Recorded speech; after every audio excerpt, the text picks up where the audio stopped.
نہر کے دو رویا درخت کسی وفادار ہم سفر محبوب کی طرح تحد نگاہ ہاتھوں میں ہاتھ ڈالے جا رہے تھے۔ نیو کیمپس کی اس نہر پر اوور ہیڈ برج کی سیڑھیاں اترتے ہی وہ اسٹوڈنٹس کے گروہ میں شامل ہو گئے۔ مادھو اپنے پی ایچ ڈی دوستوں کے ہمراہ ہاسٹل کی طرف بڑھ گئے۔ مادھو کے یہ دوست ایم فل کرنے کے بعد سوشیالوجی میں پی ایچ ڈی کی تحصیل میں مصروف تھے۔ مادھو سائی کے لیے کبھی یہ یونیورسٹی ایک خواب کی طرح اس کے آئینہ ادراک پر بجلیاں گراتی تھی۔ وہ بارہا نیو کیمپس سے گزرنے والی خوبصورت گزرگاہوں سے گزرا تھا۔ یونیورسٹی کے اندر کی دنیا اس کے لیے ہمیشہ ایک طلسم قدا ہی رہی۔ یہاں زیر تعلیم اسٹوڈنٹس کے متعلق وہ عجیب و غریب انداز میں سوچتا تھا۔ وہ اس اعلیٰ درس گاہ میں پڑھنے والے افراد کو دنیا کا خوش قسمت ترین انسان سمجھتا تھا۔ ایسے کسی ادارے میں تعلیم حاصل کرنے کے لیے وہ بھی دل کی گہرائیوں سے مطمئن رہا تھا، مگر حالات و واقعات پر موقوف ہے۔ ہر وقت ہے سالک کا جہاں اور مکان اور۔ اس کے ساتھ بھی تو یہی معاملہ پیش آیا تھا۔ ابتدائی تعلیم سے فرصت ملتے ہی اس کے من کی آتش زدگی نے اسے کہیں ٹکنے ہی نہ دیا۔ تعلیمی اشغال تو کیا، وہ ٹھیک سے اپنے گھر بار سے بھی زیادہ نہ جڑ سکا۔ من میں پنہاں اضطراب نے اسے کم سنی میں ہی تمام تر علوم کے سر چشمہ یعنی جذبہ عشق و مستی کے ہاتھ گروی رکھ دیا۔ کسی اندیکھی ہستی کی چاہت اسے ہر سمے گھیرے رکھتی۔ ایسے میں وہ اپنے ناگہاں محبوب کی تلاش میں آتش زیر پا بن کر نکل کھڑا ہوا۔ اس کی حالت حضرت خواجہ غلام فرید کی کافی کے عین مطابق ہو گئی تھی۔ وہ بھی سسی کی طرح خان پنل کی تلاش میں دلگیر آواز میں گنگناتا پھرتا۔ تتی تھی جوگن چودھار پھراں، ہند سندھ پنجاب تے ماڑ پھراں، سنج بر تے شہر بازار پھراں، متا یار ملم کہیں سانگ سبب، تونے دھکڑے دھوڑے کھاندڑیاں، تیرے نام تو مفت وکاندڑیاں، تیرے باندیاں دی میں باندڑیاں، ہم دردے کتیاں نال ادب، واہ سونا سانول یار سجن، واہ سانول ہوت حجاز وطن، آ ڈیک فرید دا بیت حزن، ہم روز ازل دی تانگ طلب، اتھا میں مٹھڑی نت جان بلب، اوتے خوش وسدہ وچ ملک رب۔ وہ واقعی کسی برہن جوگن کی طرح لک و دک صحرا کے چار اطراف پھرتا رہا۔ آبادی، ویرانے، شہر، بازار، یار کو پانے کی خاطر دیکھ ڈالے۔ ہر بار واپسی پر آتش من پہلے سے اسے زیادہ بھڑکتی ہوئی ملتی۔ اسے اور کچھ سجائی نہ دیتا تو وہ فاقہ کشی پر اتر آتا اور پہروں جاگ کر گزار دیتا۔ یہ تو چند روز بیشتر ہی تقدیر نے اس کی چارہ جوئی کرتے ہوئے اسے دیار فرید میں جا پہنچایا تھا۔ دیار فرید میں وہ پہلی بار اپنے اجنبی محبوب سے متعارف ہوا اور پھر یار ازل کی جھلک پاتے ہی وہ وہیں کا ہو کر رہ گیا۔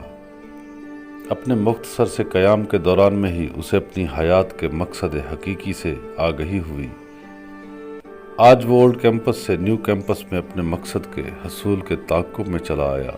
یہ شاید اس کے تربیتی کورس کا حصہ تھا، مگر وہ اولڈ کیمپس سے نیو کیمپس کی علمی درس گاہ کے اس سفر پر خود بھی حیران تھا۔ شاید ابھی بیشتر چیزوں سے وہ خود بھی حجاب میں تھا۔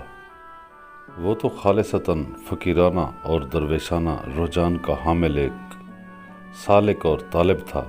فقر کی دنیا کے اسرار جاننے اور ان سے جڑنے کے لیے وہ ریاضت و مجاہدہ، مراقبات اور ذکر و اذکار کے مشاغل میں خود کو سپرد کرنے کے کسی امر کا منتظر تھا، مگر فرمانروا فقر بابا حضرت فرید گنج شکر سرکار نے اسے درویشی کے روایتی راستوں پر ایک قدم بھی نہ اٹھانے دیا، بلکہ آگے اسے اٹھ فریدا تو ستیا کا امر سنا کر اولڈ کیمپس میں پہنچا دیا تھا تو اب اس کے قلب و جا میں اپنے کسی اپشند نما قول کا رس کھولتے ہوئے فرمایا، علم وہ ابر ہے جو رحمت کے سوا کچھ نہیں برساتا۔ علم ایک خیر ہے، ایک حسن ہے، ایک جانکاری اور معرفت۔ علم عرفان و آگہی کے شیدائیوں کے لیے جاننا اور جاننے والوں سے جڑنا ایک نعمت ہے، اور حجاب ایک جہل اور تاریکی۔ یہی پہچانے جانے کی امنگ ہی تو اس کارخانہ قدرت کی تخلیق کی قوت محرکہ ہے۔ اس کائنات کو تخلیق میں لانے کی وجہ بنی۔ سچ کی دنیا کے طلبگاروں کے لیے اب وجہ تخلیق کائنات کے مقصد کو اوڑھنے بچھونے بنانے سے بڑھ کر بھی کوئی دوسری بات اہم ہو سکتی تھی؟ اس تناظر میں ایسی جدید جامعات تو فقر و مستی کی اصل کمین گاہیں تھیں۔ یہی تو وہ گوہر مقصود تھا جس کے متعلق کہا گیا تھا کہ خانقاہوں سے اٹھ کر رسم شبیری ادا کر۔ رسم شبیری کی ادائیگی کے لیے ان تعلیمی دانشکدوں میں ہی تو افراد تیار ہونے تھے۔ انہی افراد نے آگے بڑھ کر دنیا کو نت نئے خیالات، اختراعات، ایجادات سے نوازنا تھا، اور اپنے پیچھے اپنے پیروکاروں کی ایسی جمعیت چھوڑنی تھی جن کی اتباع میں دنیا سے تاریکی کے بادل چھٹ جانے تھے، روشن خیالی کے بادل گھر آنے تھے۔ ایسی روشن خیالی کہ جس کے آئینہ میں ہر شے خیر کی پرتاؤ نظر آتی ہے، چیزوں کو نیکی و بدی میں تقسیم کرنے کے رویوں میں تبدیلی رونما ہوتی ہے، اور پھر اس جانکاری کے بعد بات حضرت بابا فرید سرکار کے معلوم کے عین مطابق دکھنے لگتی ہے کہ مندہ کس نو آکھیے جہاں تس بن کوئی نہیں۔ اس زمین و آسمان میں پیاری اور محبوب ہستی کے سوا کوئی دوسرا موجود ہی نہ تھا۔ ایک ہی ذات ہر سو جلوہ نما تھی، ایسے میں مندہ یا برا کسے کہا جا سکتا ہے؟ اب اس جاننے کے بعد یہ بات بالکل واضح ہو جاتی تھی کہ اس زمین و آسمان میں نفرت اور شدت و دہشت کی طرف جانے والا کوئی راستہ ہے ہی نہیں۔ ہاں، البتہ یہ ضرور تھا کہ تعینات میں خیر و شر کی تقسیم کر دی گئی تھی۔ یہ خیر و شر در حقیقت ازداد اور ضدین، یعنی جوڑوں کے ذریعے معمولات زندگی کی پہچان کے ایک قاعدے کے طور پر ظاہر کیے گئے۔ رات کی تاریکی کی ضد دن کے اجالے کو بنایا گیا، درد سے سکھ پیدا کیا گیا، محبت سے نفرت، اور اسی طرح مخالف اجناس کے یہ جوڑے اپنی آخری پرتوں میں ایک ہی ذات کے سیاہ و سفید جلوے ہی نظر آتے ہیں۔ یہ ایک دوسرے کے ظاہری طور پر اپوزٹ اور مخالف نظر آتے ہیں، لیکن اگر من کی نظر سے دیکھا جائے، باطن کی آنکھ سے دیکھا جائے تو یہ ایک دوسرے کی کشش میں ایک دوسرے کے پیچھے ہی سرگرداں رہتے ہیں۔ حقیقت مطلق میں نہ خیر تھا اور نہ ہی شر، وہاں تو ایک مرکزیت تھی، پریم کے اڑھائی اکشر والی مرکزیت، غیر جانبداریت اور شفافیت، اس کے سوا کچھ بھی نہ تھا۔ اب خیر کی منصب داری کے لیے رحمانی قوتوں کو ذمہ داری تفویض کی گئی، اور شر و شدت و دہشت کے لیے ابلیسی قوتوں کو بروئے کار لایا گیا۔ مگر واقفان حال کے نزدیک یہ دونوں ایک ہی ذات کے زیر اثر تھے۔ ان میں سے کسی کو بھی اپنی طرف سے شر و خیر پھیلانے کی طاقت نہیں۔ چیزوں میں پنہاں اس الہی حکمت کو فقیر اور درویش اپنے اپنے اسلوب میں بیان کرتے آئے تھے، مگر اب دیدار عام کا زمانہ تھا، اسی لیے معرفت کے جام بھی فقر کی پرخار وادیوں سے نکال کر جدید جامعات اور درس گاہوں میں رکھ دیے گئے تھے۔ اسی لیے تو مادھو خشک ویران پہاڑوں اور قاتل دشت صحراؤں میں اتر کر سچ کے جام نوش کرنے کی بجائے دنیا کی جدید درس گاہ میں بھیج دیا گیا۔ مادھو کا من خوابیدہ راحتوں کی اماج گاہ تھا، اور جامعہ یونیورسٹی میں موجود طلبہ اور پروفیسر خرد مندی میں طاق تھے۔ بنیادی طور پر تو عقل و وجدان کا ایک ملن ہی ہو رہا تھا، ظاہر اور باطن کا ایک سنگم، کیونکہ ظاہر کے بنا باطن کی رانائی بے معنی تھی اور باطن کے بغیر زہر بے روح و بے جان تھا۔ اس ملن اور اس سنگم کا زیادہ تر انحصار مادھو سائیں کے مہربان دوست کے سر تھا، کیونکہ یہاں یونیورسٹی میں وہی مادھو سائیں کو لائے تھے اور اب انہیں ایک درویش منش ڈاکٹر اشرف کیانی صاحب کے پاس لے جانے لگے تھے۔ مختلف ڈپارٹمنٹ کی رہائشیوں میں بیٹھے اسٹوڈنٹس کے ساتھ مسکراہٹوں اور وشز کا تبادلہ کرتے ہوئے مادھو اپنے میزبانوں کے ساتھ ایگزیکٹو کلب کے بیرونی دروازے پر پہنچے۔ ڈاکٹر کیانی صاحب واقعی درویش منش طبیعت ہی ثابت ہوئے۔ پرتپاک استقبال نے تکلفات کو تو آڑے ہی نہ آنے دیا۔ چائے سے چاہت کا آغاز ہوا۔ گفتگو بڑے بے تکلف ماحول میں شروع ہوئی۔ ڈاکٹر صاحب کافی عرصہ کینیڈا میں بسر کر رہے تھے، وہیں سے ہی سوشالوجی میں ڈاکٹریٹ کیا تھا۔ وہ کئی ماہ و سال کینیڈا میں ہی درس و تدریس کے فرائض سر انجام دیتے رہے۔ ان کے ساتھ بیٹھے دوست بھی اسی مضمون سے وابستہ تھے۔ صوفیانہ کام و کلام میں وہ سبھی کافی سند یافتہ تھے۔ مادھو سائیں کے دوست مظہر بھٹا صاحب بیچ میں سوالات و جوابات کی تفہیم کا فریضہ انجام دیتے رہے۔ آغاز میں یہ سب کچھ عجیب سا لگا تھا۔ مغرب کے اعلیٰ تعلیم یافتہ افراد کی موجودگی میں سوالات کے جواب واقعی ذرا مشکل سا کام تھا، وہ بھی ایک ایسے مضمون کے متعلق جس کا حال بیان سے باہر ہو، کیونکہ یہاں تو فقیرانہ حال کو ہی موضوع سخن بنا لیا گیا تھا۔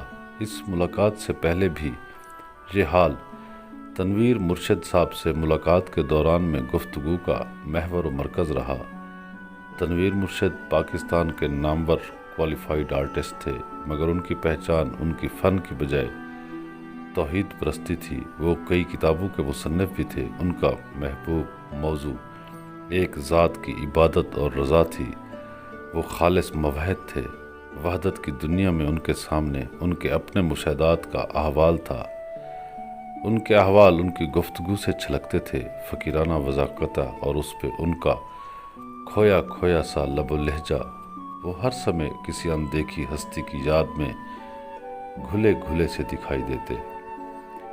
مادھو سائیں کو انہوں نے کافی سراہا۔ تنویر مرشد اور وہ ایک ہی منزل کے مسافر تھے، ایک بس ذرا ان کے راستے مختلف تھے۔ تنویر مرشد وحدت پرستی کی راہ میں گیان دھیان کے راہی تھے، مگر مادھو کا مشرب عشق و مستی تھا۔ وہ طریقت کے حوالے سے خالصتاً امیر خسرو کا سا مزاج رکھتا تھا اور اپنے مولا من اور یار کی محبت کو ہی اپنے لیے پہلا اور آخری سچ سمجھتا تھا۔ دوسرے لفظوں میں وہ پریت کی راہ میں ہر لمحہ، ہر قدم اور ہر آن نت نئی منزل سے سرشار ہونے والا تھا۔ تنویر مرشد سے نشست و برخاست کے دوران میں مظہر بھٹا صاحب نے کافی سوالات اٹھائے۔ بھٹا صاحب خود بھی صوفیانہ مزاج کے حامل تھے، بلکہ انہوں نے تو صوفی ازم کی راہ گزر سے گزرنے کے لیے پنجاب یونیورسٹی میں ہی موجود پروفیسر امین ڈوگر صاحب کے دست پر بیعت بھی کی ہوئی تھی۔ پروفیسر ڈوگر صاحب نقشبند طریقت میں بیعت کرتے تھے اور ان کا یہ سلسلہ سیفیہ سلسلہ کے نام سے مشہور تھا۔ سیفیہ سلسلہ کے پیشوا اور نقش بندیوں کے مجدد حضرت پیر سیف الرحمن صاحب کا تعلق افغانستان سے تھا۔ یہ سلسلہ انہی سے منسوب تھا۔ افغانستان سے وہ پشاور اقامت گزین ہوئے اور پھر وہاں اپنی نظر کے کمالات دکھلائے۔ ان کی نظروں میں سنا تھا بڑا اثر تھا۔ ان سے ملنے والوں کے لطائف ایک ہی ملاقات میں جاری ہو جاتے تھے، ان پر وجد کی سی کیفیت طاری ہو جاتی۔ ان سے ایک بار ملنے والے اپنی باقی ساری زندگی انہی کی اتباع میں گزارنے کا عہد کر لیتے۔ ان لوگوں کی ایک خاص وضاقتہ تھی۔ سر پر وہ ایک بڑی سفید سی دستار اور اس کے بیچ ایک ٹوپی رکھتے۔ سیف الرحمن صاحب نے راوی ریان کے ایک بزرگ میاں صاحب کو اپنے حلقہ ارادت میں لے کر پنجاب میں لاکھوں کی تعداد میں لوگوں کو اپنی بیعت سے نوازا تھا۔ گفتگو کے دوران یہ بات بھی سامنے آئی کہ پاکستان میں کم و بیش 12 لاکھ افراد کو وہ تحریری بیعت نامے جاری کر چکے تھے اور کوئی 56,000 کے قریب ان کے خلفاء تھے۔ جنہوں نے اس رشد و ہدایت کے پیغام کو باقاعدہ مشن کے طور پر جاری رکھا ہوا تھا۔ مظہر بھٹا صاحب خاصے پڑھے لکھے تھے، بلکہ پاکستان کے سپیریئر سروسز کا امتحان بھی وہ کوالیفائی کر چکے تھے۔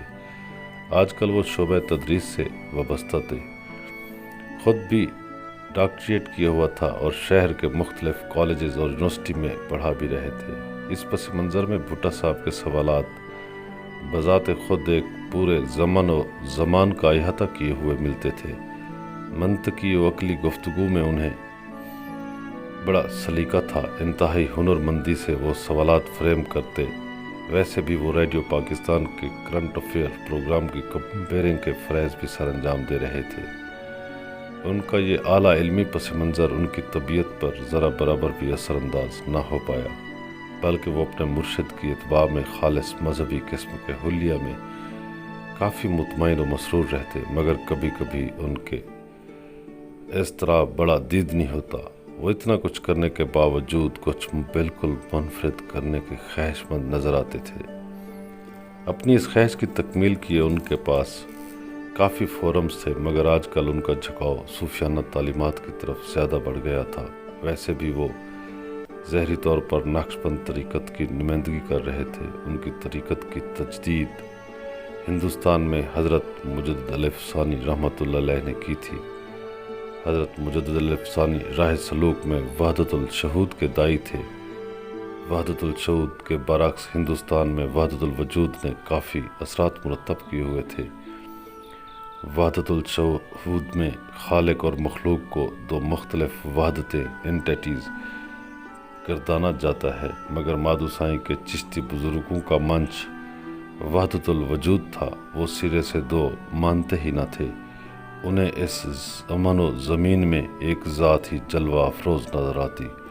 ان کے سلاسل کے بزرگ تو اکثر و بیشتر کہتے آئے تھے کہ ہک ہے ہک ہے ہک ہے، ہک دید ہر دم سکھ ہے، جیڑا ہک کو ڈو کر جانے کافر تے مشرک ہے، ہک دے جا جا ڈیرے کیا اچتے کیا جھک ہے، یار فرید سنجانن کیتے اے نسخہ ہک ٹک ہے۔ یہ چشتی طریقت کے ایک انتہائی بلند قامت صوفی حضرت خواجہ غلام فرید رحمۃ اللہ علیہ کا کلام تھا۔ آپ نے اپنی اس کافی میں برملا طور پر کہا کہ صرف ایک ہی ذات موجود ہے، لا الہ الا اللہ، یعنی اس موجود ذات کے سوا کچھ بھی نہیں۔ اس پر ایمان رکھنے والا، اسے اس کی تمام جہتوں اور صفاتوں کے ساتھ ماننے والا ہوتا ہے، اسی ایک ہی ہر جگہ جلوہ نمائی اسے نظر آتی ہے۔ اچ جھک سے مراد کیا بلندی کیا پستی، ہر جگہ پر اسی یکتا ذات کی جلوہ افروزی ہے۔ ظاہر اور باطن ہر سو اسی کی ذات کا اظہار ہے۔ وحدت الشہود کے بزرگوں نے بھی کسی نہ کسی سطح پر اس بات کو ایسے ہی مانا تھا، مگر وہ بھی اپنی جگہ درست تھے۔ چونکہ بندگی کی حالت میں وحدت الوجود کا اقرار ذرا دقت طلب کام تھا، کیونکہ بندہ کو جب تک یار ازل کی جھلک نہ ملے، جب تک وصل نہ ہو، ہر سو صرف ایک ہی ذات کی موجودگی کا اقرار حفظ مراتب سے ہٹ جاتا تھا۔ مگر مادو سائیں کے بقول بات ایسی ہی تھی۔ بندگی کی حالت میں یہ کلمہ ذرا غیر موضوع لگتا تھا، مگر اس کے نزدیک اس پر بھی غور ضرور کرنا چاہیے۔ سچائی کے ادراک نہ ہونے سے سچائی کی نوعیت میں تو کوئی فرق نہیں آ سکتا۔ وہ تو سیدھی سیدھی بات کا قائل تھا۔ اس کے بقول کتاب حکمت نے کہہ دیا تھا کہ پوری کائنات کو ایک نفس وحد سے پیدا کیا گیا ہے۔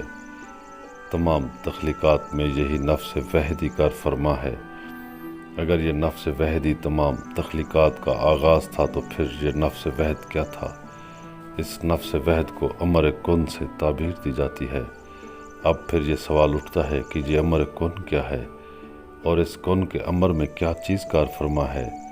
یہ خیال تھا تو کس کا، اور اگر الفاظ تھے تو کس کے؟ اگر یہ خیال، یہ الفاظ بے مثل و بے مثال ذات کے تھے تو پھر اس تجریدی خیال اور الفاظ میں ایسی اثر پذیری تھی کہ جو بتدریج مادے کا رنگ اختیار کرنے لگی۔ اربوں سال اس کے ارتقائی سفر کے بعد یہ مادہ آج مختلف اشکال میں اس کائنات کی جلوہ نمائی کر رہا تھا۔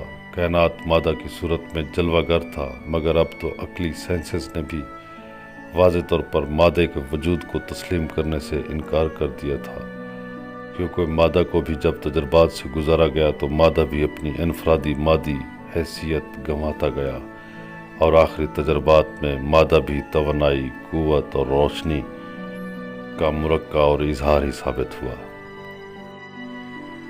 یعنی الہامی سطح پر بھی یہ مادی کائنات ایک نفس وحد سے، یعنی انتہائی پراثر قوت سے وجود میں آئی، اور آج سائنسی حوالوں سے بھی کائنات کا انفرادی وجود ناقابل بیان قوتوں اور روشنیوں کا مرکب ثابت ہوا تھا۔ اس تناظر میں تو پھر وحدت الوجود کو ماننے میں اب کوئی چارہ کار باقی ہی نہ بچا تھا۔ ویسے گفتگو میں ایک مقام پر مادھو سائیں نے تنویر مرشد جی کو انتہائی ادب سے مخاطب کرتے ہوئے کہا، سائیں جی، میں یہاں زمین پر ایک گول دائرہ کھینچتا ہوں، ذرا میری رہنمائی کیجیے۔ کیا زمین و آسمان میں ایسی جگہ ہے جو وجود باری تعالیٰ سے خالی ہو یا دائرہ ربوبیت سے بہر ہو؟ حالانکہ ذات حق کے محیط اور ہر جگہ پر چھا جانے کی بات ایک عام معلومات کی بات ہے۔ تنویر مرشد جی نے کہا، وہ ذات اس دائرے میں بازریہ علم موجود ہے۔ آگے مادھو سائیں نے پھر اپنی تشفی کے لیے پوچھ لیا، یہ علم کیا ہے؟ کیا یہ علم ایک خیر نہیں؟ کیا علم ایک نور نہیں؟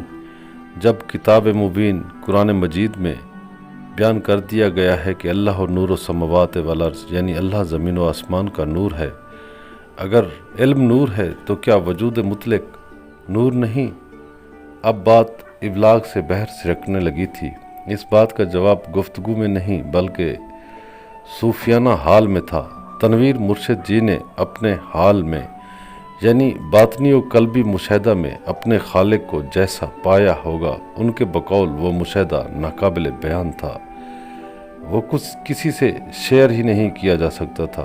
تنویر مرشد صاحب نے بس اتنی سی بات پر ہی اکتفا کیا کہ دیکھو، اس کی مثال ایک صحرا کے جیسی ہے۔ صحرا کے اندر ایک دیوار استادہ ہے، فرد، ایک ناظر، ایک دیکھنے والا اس دیوار کے اوپر چڑھا ہوا ہے، وہ دیوار کے اگلی طرف دیکھتا ہے، مگر وہ اپنے مشاہدے کو بیان میں لانے سے قاصر ہے، اسی لیے اللہ کے نور کی بات بیان سے بہر ہے۔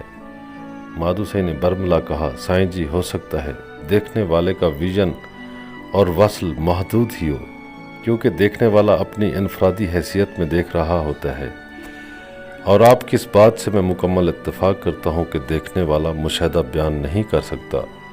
واقعی جب تک دیکھنے والا موجود رہے گا اس کے مشاہدے میں وسعت نہیں آ سکتی۔ اس انفرادی دیکھنے والے کو ہی تو گم کرنا ہے، کیونکہ دیکھنے والا اپنے انفرادی وجود میں قائم ہے، اپنے حواس میں ہے، اپنی میں گھرا ہوا ہے، اور جب تک اپنے ہونے کے گمان سے، اپنی میں کے حصار سے پیر نہیں نکلتا، اس وقت تک دیکھنے میں وسعت پیدا ہو ہی نہیں سکتی، کیونکہ اسی میں کے احساس نے ہی تو اسے دوئی میں رکھا ہوا ہے۔ دو تو تھے نہیں، بس ایک ہی ایک ہے۔ میں تو ایک وہمہ اور ایک اضافت ہے۔ میں اس سلسلے میں کچھ عرض کیے دیتا ہوں۔ مادھو سائیں نے بات جاری رکھتے ہوئے کہا، میری کسی بھی بات میں حتمیت نہیں ہے، شاید باتیں حتمی کے جیسے حتمی ہیں بھی نہیں۔ یہ بات میرے اپنے حال کی ہے، اور میرا حال ہی ہے۔ یہ میرے اندر میرے فطری فیڈڈ پروگرام کے عین مطابق ہے۔ اگر کوئی دوسرا اس حال سے گزرے تو شاید میرے حال کے برعکس ہی کوئی بات اس کے سامنے آئے۔ باہر کیف میں اپنے حال کو بیان میں لانے کی اپنی سی کوشش کرتا ہوں۔ یہ کیا، پہلے تو یہاں موجود افراد نے متفقہ طور پر اقرار کیا ہوا تھا کہ حال بیان سے بہر ہے، مگر پھر یہ حال کیسے بیان ہونے جا رہا تھا؟ مادھو سائیں کے ذہن میں شاید تنویر مرشد صاحب کی بیان کی ہوئی صحرا میں دیوار اور اس سے نظارے والی مثال اپنے اثرات مرتب کر گئی تھی۔ وہ اب بھی اسی تناظر میں بات بیان کر رہا تھا۔ میں تو ذات کے مشاہدے کی بات کو یا حال کو شبنم کے قطرے یا بارش کی ایک بوند سے مشابہ سمجھتا ہوں۔ بارش کا ایک قطرہ سیاہ بادلوں سے ایک بوند کی صورت میں اپنے انفرادی وجود میں ظاہر ہوتا ہے۔ بادل سے جدا ہوتے ہی اس کی پستی کا سفر شروع ہو جاتا ہے۔ وہ بلندی سے آہستہ آہستہ پستی کی طرف سفر کرتا ہے۔ یہ سفر کسی گول دائرے کی طرح جاری رہتا ہے، اور یہ گول دائرے کا سفر فرد، خاندان، گروہ، معاشرہ، قوم سے بڑھ کر پورے زمانہ پر پھیلا ہوا ہے۔ یہ سفر حرکت اور قوت پر مبنی ہے، اور یہ حیات کا آئینہ دار ہے۔ قطرہ باقاعدہ کسی جاندار کی طرح سانس بھی لیتا ہے ہوا نیچے کسی ندی، نالے، دریا یا بے کراں سمندر میں آن گرتا ہے۔ قطرہ اپنی انفرادی حیثیت میں مظہر کو دیکھ رہا تھا۔ اس کے احساسات بھی بالیدہ تھے، مگر جب وہ قطرہ ندی میں گرتا ہے، ندی کے بے کراں پانی میں اس کی انفرادیت گم ہوتی ہے، تو اس وقت وہ کہاں ہوتا ہے؟ وہ ندی کے دھاروں میں بدل چکا ہوتا ہے۔ اس کی ہستی بھی ندی کے پانی کی طرح بے کراں ہو چکی ہوتی ہے۔ وہ چاہتے ہوئے بھی اپنی انفرادیت میں نہیں پلٹ سکتا، یا اپنے انفرادی مشاہدات کو ملاحظہ نہیں کر سکتا۔ بندگی سے ربوبیت کے ساتھ ملن، وصل یا معرفت کا معاملہ بھی کم و بیش ایسا ہی ہے۔ ایک قطرہ کی طرح آج تک کوئی بھی رب کے وصل سے ہمکنار نہ ہو سکا، کیونکہ وصل کی گھڑی شروع ہوتے ہی، ملن کا مقام آتے ہی قطرہ ندی کے پانی کی طرح بے کراں ہو جاتا ہے۔ اس کا ایسا ہونا کسی بہت بڑی بے حد و بے حساب وحدت میں گم ہو جانا ہے۔ یہی حالت انسان کی ہے۔ انسان بھی وحدت میں مدغم ہونے کے بعد باقی ہی نہیں رہتا۔ اب اس واردات کے دوران بعض اوقات قطرہ ندی کنارے رہ جاتا ہے، یا پانیوں میں مدغم ہونے سے محروم رہ جاتا ہے، ندی کی تراوت کو محسوس کرتا ہے، اور اسے ہی ملن اور وصل کا نام دیے رکھتا ہے۔ یہ ملن ذات کا ملن نہیں، یہ بھی صفات کا ہی ملن ہے۔ ذات کے ملن کے لیے ذات میں رنگنا، کھونا، ڈھلنا اور جڑنا پڑتا ہے، جیسے بابا صاحب حضور فرماتے ہیں، بولے شیخ فرید پیارے اللہ لگے۔ مگر انسان صفات حق سے وصل و آگاہی کو بعض صورتوں میں حتمی ملن تصور کیے رہتا ہے۔ یہ ملن، یا اسے یوں کہنا چاہیے کہ ملن کے آثار کو وہ انفرادی حیثیت میں ملاحظہ کر رہا ہوتا ہے، اسی لیے وہ اسے مشاہدات میں لے آتا ہے۔ مگر یہ مشاہدات انفرادی وجود میں قید رہنے کی وجہ سے ادھورے اور نامکمل سے رہ جاتے ہیں۔